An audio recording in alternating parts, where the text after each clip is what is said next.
Ay magsisigang ako ng hipon. Ayan, kangkong. Pero yung sinigang ko is kalamansi yung ilalagay ko. Ako pag nagsisigang ako ng hipon, ang ginagawa ko is yung hipon, ginaganyan ko muna sa hot water. O diba kulong-kulo na siya mga mi. Tatanggalin ko na siya yan ngayon. Ayan. So, ngayon nga, after kong ilublob sa mainit na tubig yung aking hipon, nagpakulo naman ako dito ng sibuyas at kamatis. Since kulong-kulo na siya, ilalagay ko naman ngayon yung radish. Then, pakulo lang saglit kasi para lumambot yung radish.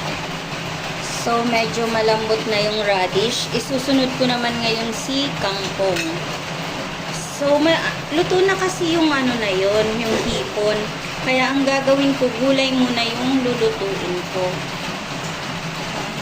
So, pag nakita kong malambot na rin to, saka ko na ilulublob yung hipon.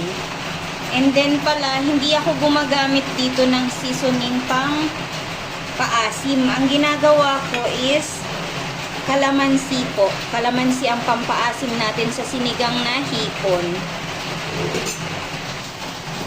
Ayan na po, lutong-luto na yung mga gulay. Ilagay ko na ngayon si hipon.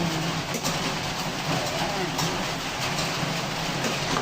Wala lang tong okra, hindi ako nakakuha sa kabilang bahay. Daming tanim doon ng mama ko. Lakas kasi ng ulan, kaya hindi na ako pumunta. So yan, wala siyang okra, walang sitaw. Kung ano lang yung nasa ref, yun lang yung sinahog ko. So since luto na rin naman yung hipon, ilalagay ko na ngayon ang pampaasim kong kalamansi. Okay.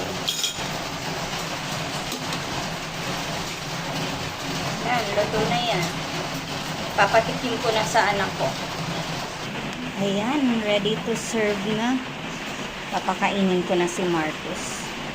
Paborito niya to eh, sinigang na hipon. Marcus, tara, kain na tayo. Kain ka na, nak.